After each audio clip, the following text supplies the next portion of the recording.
I'm so excited, Jesse. We have Eric Berger with us right now, and you and I have both been just nonstop talking about this book. So it's a good thing he's here, or else we would have just started talking about it on the show.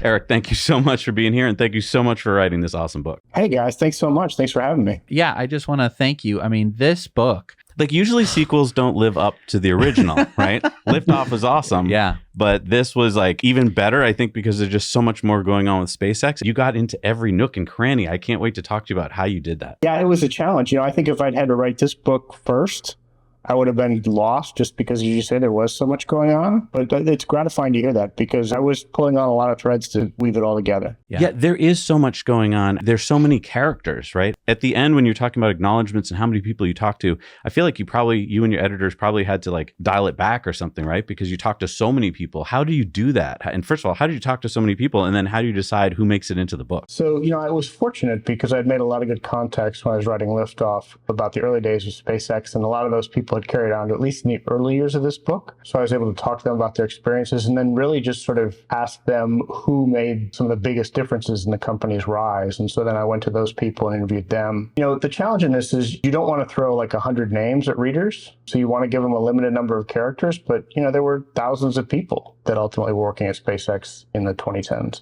I think you did such a good job of characterizing these people in just a few sentences or like a paragraph, which is a very, very hard thing to do. But it's interesting how different and yet similar a lot of the people were. Obviously, they had vastly different backgrounds and stuff like that, but they usually had something that made them excited about space, or at least I think a lot of times it was they would come in for the interview at SpaceX and leave going like, I want to work here.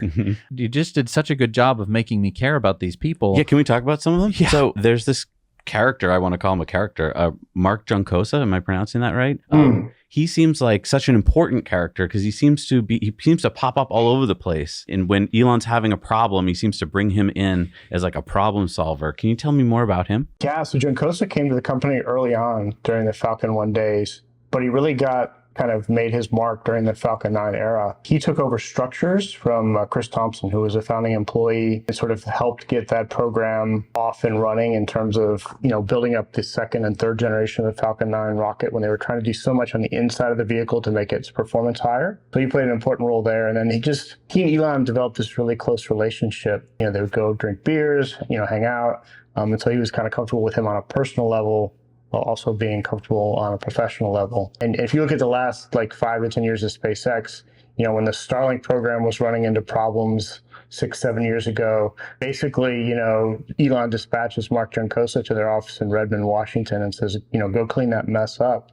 And he does. I mean, you look at the execution of the Starlink program in the last 5 years, and it's been pretty phenomenal. And the similar thing happened a few years ago with the Starship program in South Texas. Musk feel like he needed someone down there to really, carry forward his vision. And so he dispatched Juncosa to South Texas. He's this really hard driving engineer. A lot of the people I talked to liked working with Mark, but he could certainly be, not like Elon, he could certainly be abrasive at times as well. Very charismatic guy. It's so interesting to me how this story takes place over recent history. I think that for a lot of people, when we get a history book, it's something that takes place, maybe in the 40s or the 60s or ancient Rome or something like that. And you can't really remember what you were doing during that time because either you were a kid or you were, weren't alive. For me, that's like a lot of the time.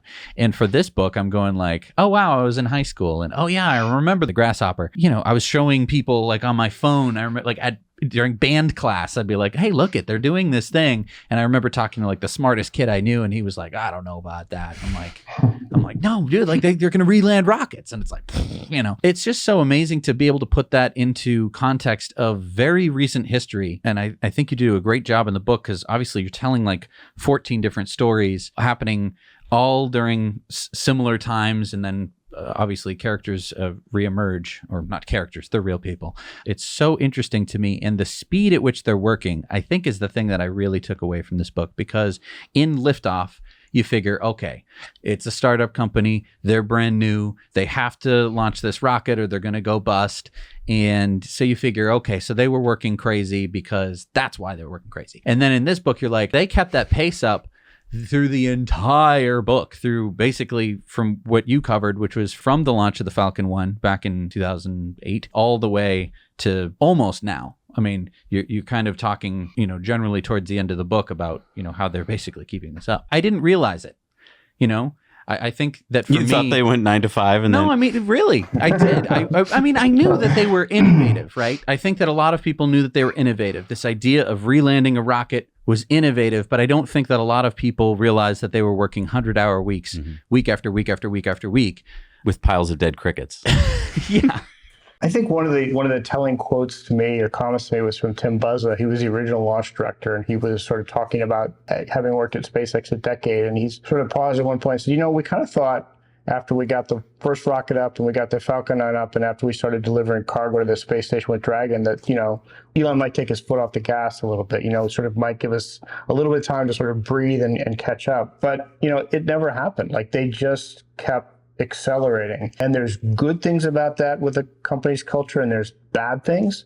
But, you know, you cannot really escape the fact that Elon Musk was the driving force behind that continual drive to achieve something and then immediately pivot and move to the next thing, which is this huge, you know, challenging project. And it just sort of continued after that. And it's a great comment because they never did slow down. They just continued to accelerate. It's why SpaceX almost doesn't feel real. I think that for most of us, I don't think that we've ever seen a company or practically even an organization that pulls 100-hour weeks for years and years and years at a time. I think just in the back of your mind or the sort of the general wisdom is going to be that like somebody's going to catch these guys because they might have great ideas, but there's going to be great ideas somewhere else. And it's like, no, when they don't stop running, how do you catch up to something? And I think that the idea, the very, very human evolutionarily idea of humans is that we can keep running and then that's how we win. So because eventually something will tire out and then they'll become exhausted and then you go and you kill it and you hunt it. That's like the most human thing ever. But Elon, it seems like he's an animal that can't stop running, doesn't stop running. Well, Eric, can you talk to that? Because every other founder has a vision and all that, but money is a factor, right? Where they, oh, I've made $1 billion. Maybe I can go buy an island.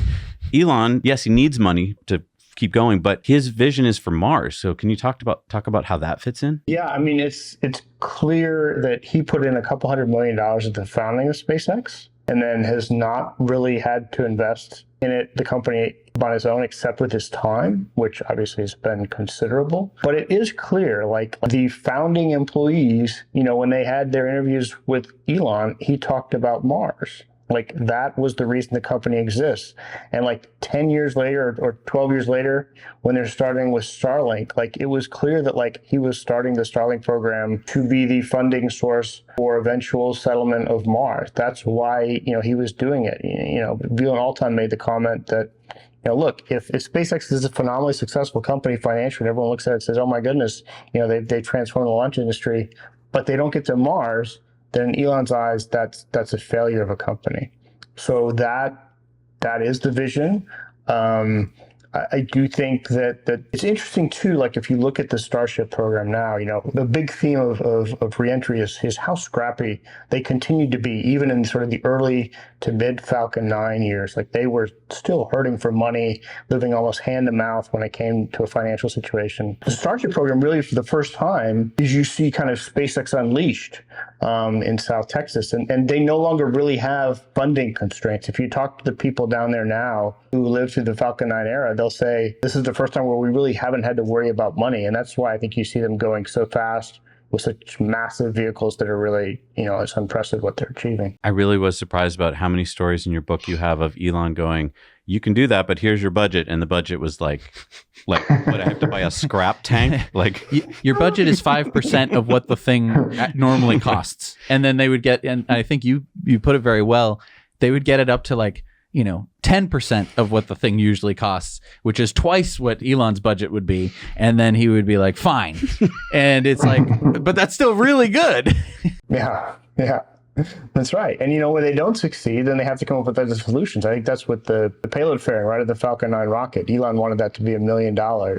And so like they did with everything else, they brought it in-house and they tried to manufacture it for less than that. And they couldn't. And that's what really drove then the plan to reuse the fairings. And that's why they sort of spent years trying to figure out whether they're going to try to catch them with boats or just fish them out of the waters, because the $6 million fairing, you know, it ended up being $6 million. They couldn't really shave the cost. And so that drove the decision to try to reuse them. It was interesting because those were some of the examples where Elon was wrong on budget of what could be achieved. And it sort of feels like, I love the green lights to Malibu idea. It seems like if green lights to Malibu and you were able to automate, it's a very similar process to say like a wind turbine blade engineering, where it's a very manual process laying fibers in a composite. It hasn't been automated. And you can imagine like, oh, with a robot, you could do that. He's working on robots. You can see how he thinks that he could lower the cost, but in some cases he doesn't. It's kind of like the Model 3 ramp. But you can also see that even though he was wrong, a lot of other times the same people or other people would tell him that he was wrong and he would actually be right. And it shows, I think, how that sort of philosophy of we can do it for cheaper and faster and everything like that isn't always 100% correct, but it's correct enough of the time to where you're going to be extremely competitive. Right. It's the idea that you sort of push to that limit on every possible question, like assume that all your assumptions are wrong. Ultimately, they couldn't build a $6 million fairing, but they figured out a way such that their fairing costs were $1 million or less. And so it's keep pushing until you find a solution to the problem, even though it's not what you originally envisioned the solution was going to be. I feel like your book gave me an insight into what's happening now unfolding with the Starliner from Boeing, because I don't even know what parable this would be. It's not the tortoise and the hare, because in this case, SpaceX is both the tortoise and the hare. But Boeing just seemed to, I guess, dismiss SpaceX so much, and now to their own detriment. So now that we're watching this unfold, where I felt it on day 10 into the mission of Starliner, where I'm like, what's going on here? And now we're into day 80 or something. 90, right? So I feel so bad for those two astronauts that are going to be there until February. I mean, I'm not a space expert, but I kind of predicted on day 10 that like, I think Dragon's going to have to rescue them. Why are we here at this, 90 days, and it wasn't just clear that, okay, Dragon will have to rescue them? Like, is that all political? It's not all political. I mean, it was for NASA, it was a huge, huge decision, because they know that by taking Butch and Sonny off of Starliner and putting them on Dragon to come home, that is a humongous blow to Boeing. And NASA really would like to have two providers of astronaut transport services to the International Space Station. They wanted to give Boeing every opportunity to prove that their spacecraft was safe. And so they spent a long time collecting data and making analysis to see if they could get comfortable with the Starliner thruster issue as is. And so they just wanted to give Boeing every opportunity to show that. Frankly, as someone who's covered space for a long time, this is one of the biggest stories in human spaceflight since Space Shuttle Columbia in 2003. I mean, this just does not happen where, a spacecraft goes up, is deemed to be unsafe, and then the crew comes home on your competitor's vehicle. It's really pretty monumental. And if you were around 2014 following this stuff closely and you see where things ended up today, it's like truly a David versus Goliath story, where David became Goliath in the term of SpaceX. It was so interesting experience for me reading your book, because I'm literally reading the chapter on the Dragon cargo mission as the Starliner thing is unfolding. And I'm going like, there are some similarities between the Dragon cargo mission and Starliner, where not everything was going perfectly to plan. Could you kind of talk about some of the similarities and differences between, the SpaceX's first cargo mission and the Starliner? Yeah, so SpaceX flew its first cargo mission in 2012. It was a demo, it was a test mission. It was the third launch of the Falcon 9 rocket, the second flight of Dragon, but really the first flight of a much more serious Dragon, that had all its fault tolerances and redundancies in it. And as they were going to the space station, they experienced some issues, not with their thrusters so much, but with their laser rangefinders, trying to sort of pinpoint their position relative to the space station. And so Boeing, this is really the third flight of Starliner. So it's kind of similar in the sense that both companies their spacecrafts are at a similar point in development. But, SpaceX back then was not trying to carry astronauts. It was cargo. And the only concern was that it was going to bump into the space station. In this case, you've got to get Butch and Sonny safely back to Earth. So there were some similarities, and SpaceX did experience some problems. I will say that I think the ride up for Butch and Sonny back in June was a lot more hairy, I think, than publicly was known. Talked to some of the flight controllers kind of on background since then. And unlike Dragon, which was operated by SpaceX, Boeing decided to contract with Mission Control here in Houston, Texas to operate Starliner in space. So those were NASA flight controllers flying Starliner, and they had to put in a lot of work to make sure that vehicle got to the space station. There were lots of concerns with the thrusters. So I think in terms of development, they're at kind of similar points, but SpaceX hadn't spent a decade and billions of dollars to develop cargo Dragon. They had spent, a couple of years and a few $100 million at most to develop that vehicle. I'm just so excited right now for the Polaris Dawn mission, and I feel like most people don't know about it. It feels a lot like if we go back to the Inspiration 4 mission, where even today when I talk to people about it and I'm like, it's on Netflix, you can watch it, they're like, what happened? Or even Demo 2 with Doug and Bob. Right. I mean, I know that it was happening at such a weird time in the middle of COVID and stuff like that, but I remember, like, you know, the webcast felt kind of weird. It doesn't seem like it necessarily always gets the same coverage. Yeah, do you feel that way too, or are we just misinterpreting it? I think the real test will be with the Artemis 2 mission, which could fly next year or later, where they fly 4 astronauts around the moon. That'll be like flying on a big NASA rocket and, you know, sending back pictures of the moon. I expect there to be enormous public attention on that. We'll see. If it's not, then I think there's a pretty big issue that NASA has. You know, look, the Crew Dragon mission got a fair amount of attention, but it was at a really turbulent time in our life, in our politics, with the George Floyd killing happening within weeks of that, and right in the middle of the COVID lockdown. So there was a lot going on. You know, Polaris Dawn, I know Jared Isaacman pretty well. I thought the Inspiration 4 mission was cool, but it was kind of a novelty. And I think the Polaris Dawn mission, I agree. There's a lot to be excited about here, and not just going to a super high altitude above 1,200 kilometers and getting radiation data impacts on them.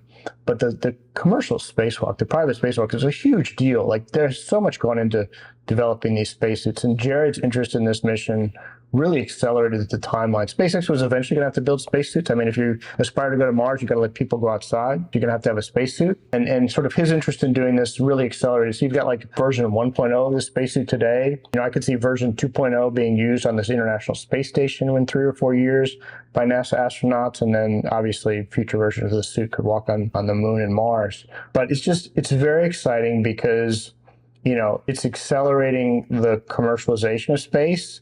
And he's taking 2 SpaceX engineers into orbit. It's the first time that's ever happened. And they'll take their, exuberance back to SpaceX. And so if we want to live in a world, and I certainly do, where humans live on other planets, where more regular people can go to space, these are the kinds of first steps we really need to see happening. And so to see it with Jared and with Crew Dragon enabling it is very exciting. Do you think that Polaris Dawn kind of enables SpaceX to do a lot of testing that if this were a NASA mission, they wouldn't, I don't want to say necessarily could be able to do, but it would require a lot more strict regulation? I mean, so much of the book, they have something that they think works, and then NASA goes, okay, well, if you want astronauts, or if you want to, go to the International Space Station, you have to do this, and this. And, SpaceX does it. I wouldn't say that they do it kicking and screaming, especially early on in the book. They just rewrite how they do it. But do you think that Polaris Dawn allows them to move a lot quicker? So there's an interesting tension here that I want to explore. SpaceX is at the point, and this is at Elon's direction, where they see Starship as 100% the future. So he's actually reluctant to invest in new capabilities for Dragon, because he sort of sees it, okay, it's filled its niche. It flies astronauts safely to low Earth orbit. It gets them back. We sort of got the vehicle in a good place. And so when Jared comes along and says, I want to put a cupola in Dragon, they're like, what? And so that's like taking time and resources away from Starship human spaceflight. And so when he comes along and does, says, well, let's do a commercial EVA out of Dragon. Again, there are lots of people at SpaceX excited about it, but it is drawing resources away from the Starship program. So I think it is only because of a mission like Polaris Dawn that you're seeing SpaceX be able to sort of carve out some time to expand the capabilities of Dragon in interesting and exciting ways. And as excited about as Elon is about Starship, and certainly I think we all are, Crew Dragon is going to be flying for a long time. And so I think if you can continue to expand the envelope of what that vehicle can do is very important. I want to go to another character from the book. This is a character I felt like it had to be fictional. This is the machinist. I can't remember his name off the top of my head. Marty Anderson. Yeah. Who basically stepped up each time he was asked to do it at his own physical detriment to do stuff that I didn't know was physically possible by humans to the bells of these engines. Can you just kind of go into that story and how you got that story? Right. So it's kind of legendary that the second launch of SpaceX, the first time they were putting a cargo Dragon spacecraft into orbit, a couple of days before launch, they discovered that there was a rip or a tear in the upper stage engine nozzle. And, normally you would shut it down, right? Put the rocket back in the hangar, demate the stages, take the engine off, replace the nozzle, and then go back out to the pad. Well, this was toward the end of the year in December 2010, and people would maybe go home for the holidays, and SpaceX would not get this milestone payment it needed from NASA for this launch because they were demonstrating Dragon in flight.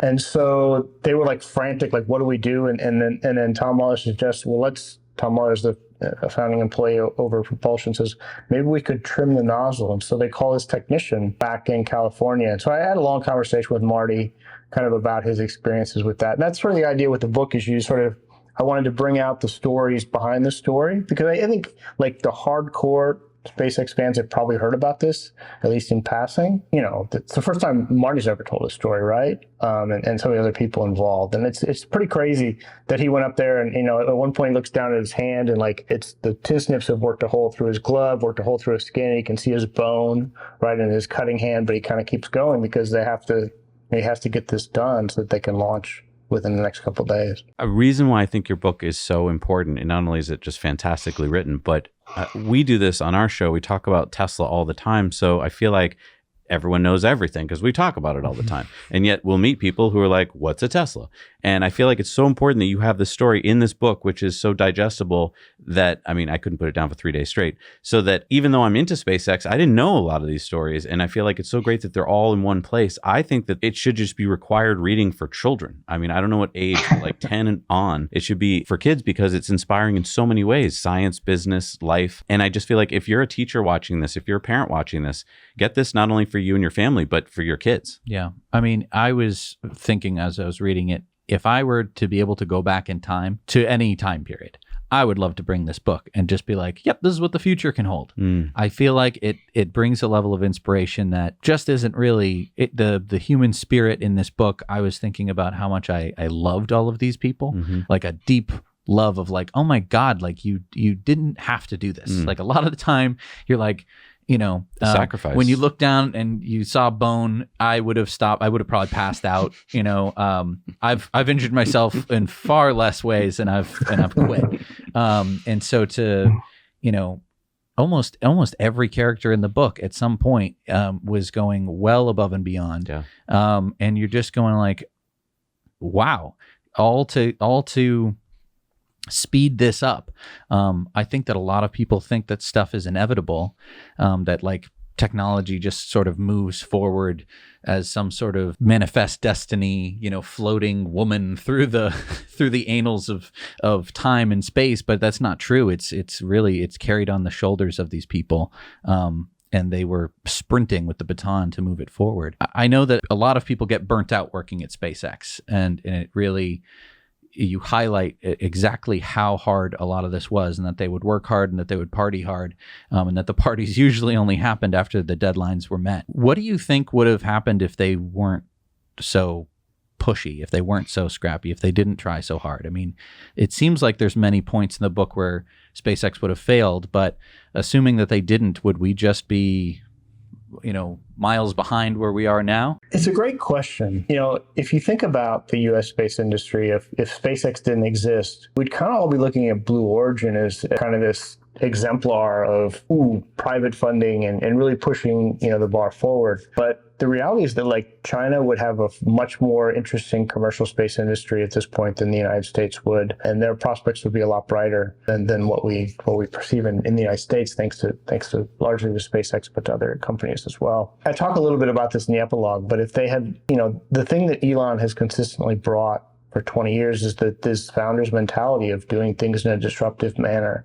And he has changed, I think, outside of SpaceX in ways some people probably don't like at all. But inside of SpaceX, he remains kind of this driving and disruptive force to keep the company moving forward in a very dynamic way. If they had taken that off ramp, like, a disruptive company probably doesn't build the Falcon Heavy rocket. So you never get like the dual booster landings and that sort of inspirational moment. And a less determined company probably would have lost the commercial crew contract to Boeing, right? So you would not have a Crew Dragon vehicle today. And it would be, NASA would still be waiting for reliable transportation to the International Space Station. You can imagine what those conversations between NASA and Russia would have been like in 2022 after the invasion of Ukraine, when NASA would have been like, would you still take our astronauts to the space station even though we've sanctioned every one of your top industry officials? That would not have been good at all. SpaceX fortunately does exist. The situation didn't manifest itself. But I do think that, they got lucky and they were in the right place at the right time, a lot of different moments. Just one more quick example, in the book, I talk about sort of past efforts to develop reusable rockets. And there were a lot of them in history. And SpaceX just happened to be founded at a time when NASA, the Department of Defense, and the rest of industry was walking away. It's kind of, like I said, there's lots of moments where the right combination of good timing, a little bit of luck, and determination really saved the day. At the end of liftoff, we begin to meet Gwynne Shotwell, president of SpaceX. We all know what important role she has, but you really get to see it in this book because she just complements Elon so well. I feel like they have their own sets of skills and things that if they didn't have each other, they couldn't do. I feel like there's so many times in this book that if one key person at NASA or one key engineer didn't do something, the next step wouldn't have taken place. But I feel like with Gwynne Shotwell, it's repeated. Like she has a way of just smoothing things out and making things happen and taking Elon's vision and making it happen. But she never seems to take the spotlight. How is she able to do that? Like, she just seems like this magical person. She has all the right qualities. She's really smart. She's really good politically. How is she able to take Elon's, more abrasive side and actually smooth it out and get people to go along with it? I think she just really believes in what SpaceX is trying to do. She had spent a decade in the space industry prior coming to SpaceX and saw how things really worked, right, with NASA, with the existing private industry and traditional contractors, and how slow they moved. And, prior to SpaceX, like, space companies didn't say, we're going to build XYZ rocket because we want to go to the moon or do whatever. Like, they waited for NASA or Department of Defense to come along and say, we need a rocket that's this big, that lifts this much tonnage, and we'll pay you, $100 million to develop it. And they would take bids from 3 or 4 companies and then pick one. And then they would come along with the next thing that they wanted, and those companies would bid for that contract. One of the really magical things different things about SpaceX is that they'll go build things like Starlink or Starship or even the Falcon 9 rocket. The government didn't say it had to have. They did it because they felt it was the next step along the ways. And I think that just Gwen's philosophy is that her observations of the space industry back in the 1990s were that the way these guys are doing it isn't working. And she believes very strongly in what Elon's trying to do. So they're very simpatico, have been from the beginning. And he's very fortunate to have her because she is that velvet glove. When you talk to people at NASA, like, well, what do you think about, Elon's behavior about this or his supporting Republican politicians or whatever. I mean, Bill Nelson, the administrator of NASA, is a former Democratic senator. He was personally appointed by Joe Biden. So, like, he clearly is not going to be comfortable with a lot of what he's seeing from Elon Musk, but he is comfortable with Gwynne Shotwell. If you ask him, he'll say that. And how important do you think is this philosophy that Elon has, like you said, sort of attracts people like Gwynne Shotwell, where he's like, we're going to Mars. Like, we are actually going to Mars. And then many times in the book, people realize that he's serious. And they're like, oh shit, this guy's not kidding. I thought that was sort of like a, I think that a lot of people are used to platitudes about, like, we're going to make things better. We're going to do this or we're going to do that. And you're like, right. But at the end of the day, it's all about shareholder value. And Elon repeatedly does things that are just like, you wouldn't make this unsafe decision, or like a decision that basically is a lot harder to do, unless your end goal was Mars as fast as humanly possible. It seems like it drives a lot of people. It drove me towards SpaceX from a very young age, where as soon as I realized that was the mission, and then you kind of have a couple of points that back that up, where you're like, okay, well, if we don't go to Mars, then what? Like, long term, what do we do? So, like, how important was it, I think, for like most of the people in the book, and then not even just the SpaceXers, but like the people who worked at NASA and stuff like that? Do you think that kind of, in those moments, there's so many moments in this book where you highlight it was all down to this one person putting their actual reputation, their career on the line to say, let's go through with the launch, or I'll allow the Dragon capsule to dock with the ISS. Like, how important do you think in the back of their mind they're like, yeah, but we're going to get to Mars was to them?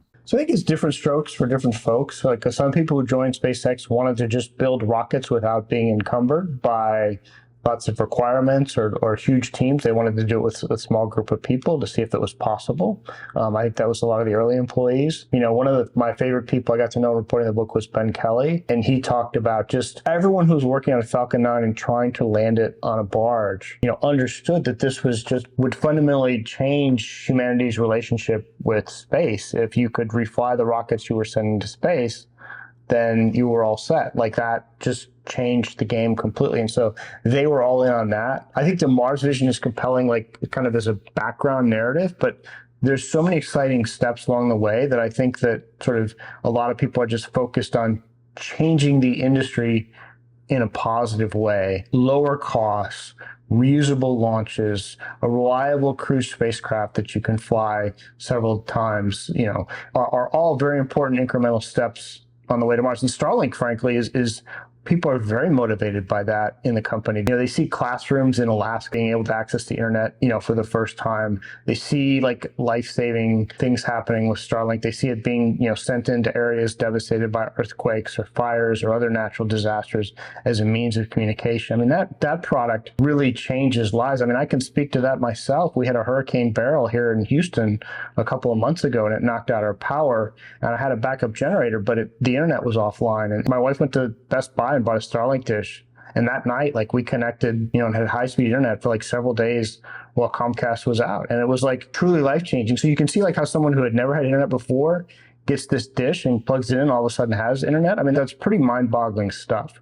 And so I think it's just, as Ben Kelly told me, if you want an adventurous career in space, that really is the place to be. And so I think it's really that. It's like whatever you're working on, whether it's Mars or reusable flight or Starlink, is you're kind of on the cutting edge of the possible. So it's a big adventure. I love following you in X. I love following your reporting on Ars Technica. So anyone out there who wants to be following space, you're the guy to follow. You must have known when you're writing this book, the stories you wanted to tell, but I'm really interested in, is that what you did? You kind of had an idea of what stories you wanted to tell, and then you went and found those people, or did you let those people's stories kind of dictate how the story would be told? Yeah, I let the stories dictate. I mean, I had an outline. Like I knew like I wanted to like have a chapter for like the first 3 launches of the Falcon 9, right? Because there was so much that happened on those missions. And then I wanted to have a chapter kind of focus on the 6th flight, the first flight from Vandenberg, because there was a lot happening there. And I knew I wanted a chapter on trying to land rockets and a chapter on each of the failures of the CRS-7 and Amos 6. And I knew I wanted at least 1 or 2 chapters on the development of Crew Dragon.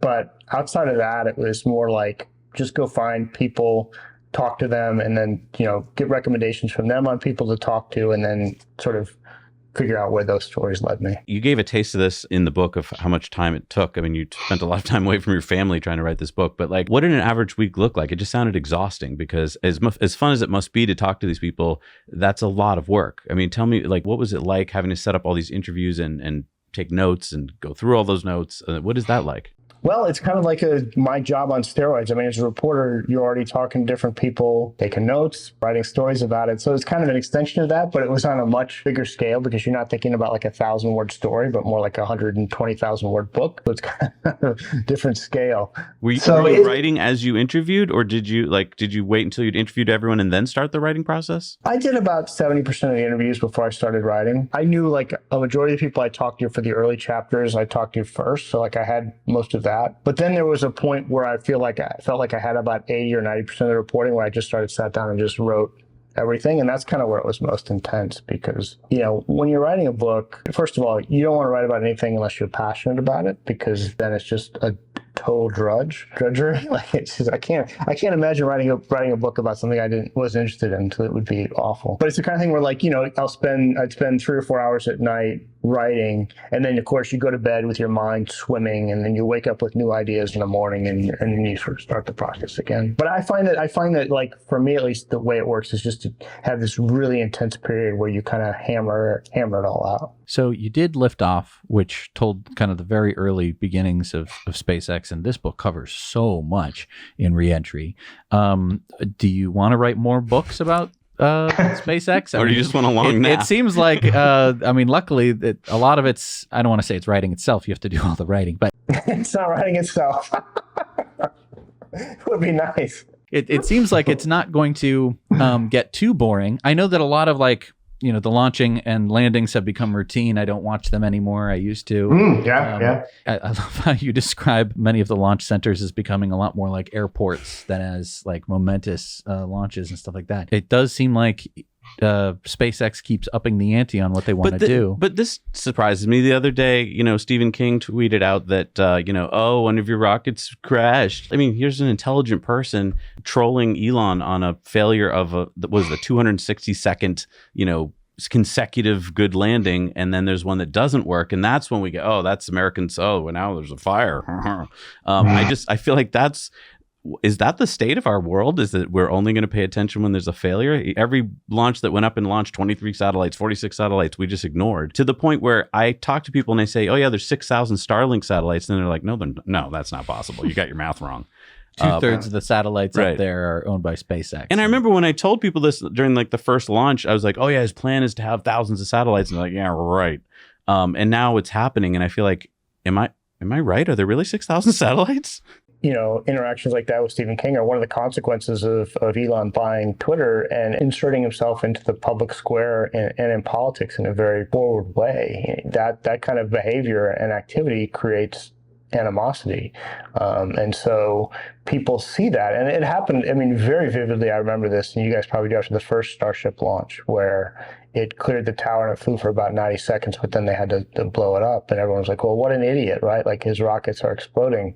He doesn't know what he's talking about. And that just sort of belies a total fundamental misunderstanding of what they're trying to do with Starship, right? Which is this just absolutely unprecedented rocket and full reuse and so forth. It also is crazy because, like, oh, look, his rocket exploded up. And oh, by the way, his company's going to go have to rescue the Boeing astronauts because it's the one vehicle NASA has that it can count on.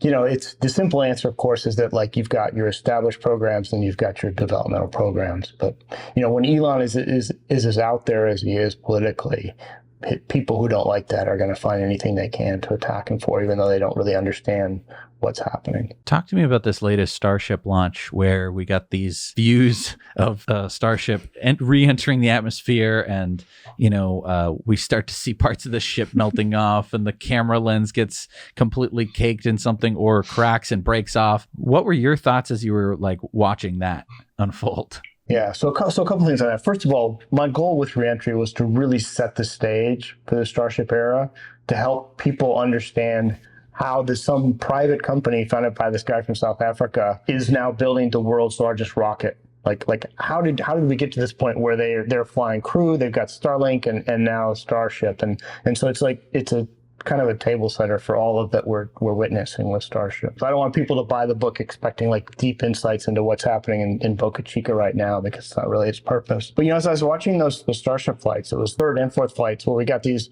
unprecedented viewpoints of the rocket re-entering through the atmosphere.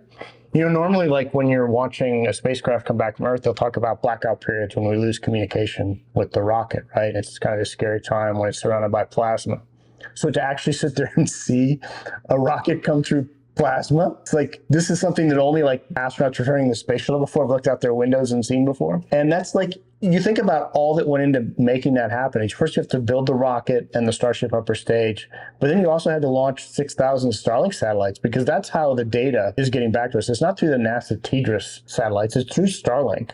That's why you have this high bandwidth, you know, video coming back of this crazy plasma trails and arcs. And I mean, that was an absolutely unprecedented view of things. And I was just sort of watching that with my mouth sort of wide open because it was so incredible. So what's the name of the third book going to be?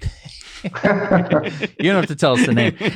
Well, I mean, I would be excited to read it. Yeah. But we should get serious about, I mean, I think this has been upgraded from a movie series to a mini series. Yeah. You know, we'll get one of the major networks to pick it up, either Netflix or Max. Now it's not even HBO. Yeah, we have to think about casting. You have to think about casting. Unfortunately, because I think the saga may not end until much Mars. later, we're going to have to start looking at some younger actors. I was thinking maybe Timothy Chalamet playing Elon.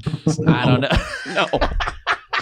I'm joking, but I veto that. I'm so glad that you captured all these stories, because I can really imagine sort of each episode seeing all these different viewpoints happening as kind of chronologically. Well, you know what's nice is that there's so few topics I feel like that you can share multi-generationally. It used to be World War II, right? That was a topic that you could talk about throughout the family, you know, battles and generals and stuff like that. But lately, it seems like there's so much controversy about everything. And this just seems like an American tale, an inspirational tale. And so it seems like any generation can talk about it. You can talk about it with your kids, your grandparents. And I just feel like that's what's so special about this, is that you put it into it. You don't have to be super technical to understand it. And yet it's fun if you are technical to understand it. So you really captured, I don't know how you walked that line between both, because I just couldn't put it down. Well, that's very kind. Thank you. That's really what I was going for, was to make it an engaging story rather than sort of an authoritative, historical document about SpaceX, with thousands of footnotes and references and things like that. I do agree with you. This is a great American story. This kind of company really only works in a capitalistic system like the United States. And you think about the state of the space industry. When SpaceX was making its rise, most of our national security satellites, our spy satellites, were going into space on Russian rocket engines. And, our astronauts for almost all the 2010s were getting into space on Russian rockets and inside Russian spacecraft. And today, it's completely flipped around. And not only do you have SpaceX building rocket engines, you have literally half a dozen other U.S. launch companies credibly building great engines. Like Blue Origin has this fantastic engine, the BE-4. Rocket Lab is building the Archimedes engine. Relativity Space is building an ANR engine. And Stoke Space is building engines. I mean, there's lots of companies. And when SpaceX came along, there was Aerojet, and they were selling engines they had built in the 1960s and making good money at that. And that was basically it. We talk about bringing back manufacturing onshore in the United States from abroad, but the rise of SpaceX and the commercial space industry has basically brought back this huge space industry that the United States had lost at the turn of the century. I think that your book is so captivating, like Zach was saying, on just these concepts around rocket science. I think that it's no surprise that everyone says it's not rocket science when they're talking about something that isn't rocket science, because it is so complex and scary and all of that. But I really feel like another possible title for this book could have been Rocket Science on a Budget and in a Rush. For dummies, because obviously Elon was doing the on a budget and in a rush, and then you're able to kind of explain each topic. I love how you're kind of explaining how a rocket launches and how it doesn't really match up with our thought of it just going straight up into the atmosphere and away from Earth, because that's how you'd picture things working. You skirt around having to fully explain orbital mechanics while still able to kind of very satisfactorily explain how and why certain things are happening without having to go into great lengths and detail about it. I thought you did just really well balanced and managed that part of it, because when I start talking to somebody about space travel, I'm starting to, and let me tell you about specific impulse, and it's like, oh no. All of a sudden the person's eyes glaze over and they stop wanting to listen to me. Yeah, there's this thing called full flow stage combustion engines, and you really got to be excited about it.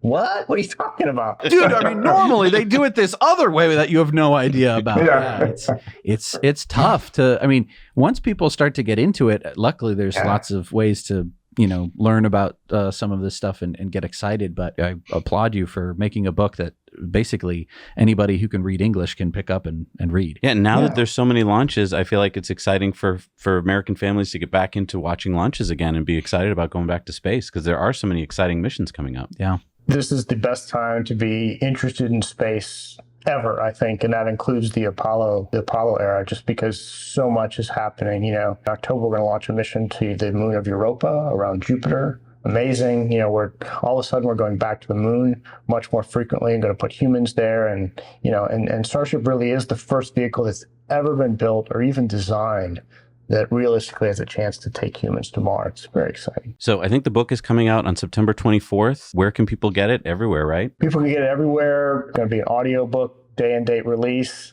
I didn't arrange it, but September 24th is the current launch date for the Crew 9 rescue mission for the Starliner astronauts. There's a little bit of serendipity there, but yeah, it's I'm excited about that. It's going to finally be out in the wild. That's great. Congratulations. I know it was a lot of work, and I'm so excited for people to start reading it and sharing it because it's an amazing tale. Thank you so much, Eric. Thank you so much.